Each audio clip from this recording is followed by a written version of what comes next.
Fillimisht Armend Vokshi, drejtori i Drejtorisë së Administratës dhe Personelit në Gjakov, ka njoftuar anëtarët e Komitetit për Komunitete mbi çështjen e regjistrimit civil të komuniteteve Roma, Shkali dhe Egjiptas në komunën e Gjakovës, ku përmes fushatës një muajshe për regjistrimin falas ka ndikuar që të ketë rritje në mbi 100% të regjistruarve të komuniteteve rahe. Ndërsa Diana Çarkaxhia, drejtoresha e arsimit, ka ofruar të dhëna rreth arsimit të obliguar dhe arsimit jo formal të komuniteteve Roma, Shkalin dhe Egjiptas.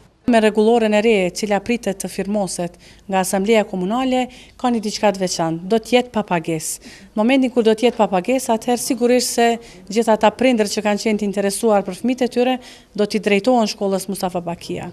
Nga Ministria e Arsimit jam duke pritur miratimin lidhur me këtë çështje. Njëkohësisht bashkë me shkollën Mustafa Bakia kemi paraqit kërkesë edhe për shkollën Nexhmedin Nixha. Dhe për atë jam në pritje të konfirmimit pozitiv për mbajtjen e arsimit jo formal për nxënësit që kanë kaluar moshën mbi 18 vjeç.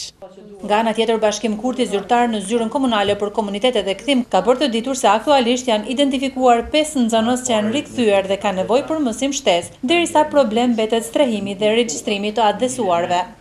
Drejtorët domethënë u treguan shumë të përgatitur me planet e tyre në vazhdimsi dhe treguan një raport shumë të suksesshëm që kanë bërë deri tash, qoftë me kampanja me fushata vjedisuese, dhe ne si komitet kemi dalë shumë të kënaqur dhe për shumë çështjet që i kemi prit, dëshëm të dalim me rekomandime, por e lëmë edhe një takim, domethënë tjetër të jashtëzakonshëm vetëm me anëtarët e komitetit, dhe do të shohim në takimin e radhës.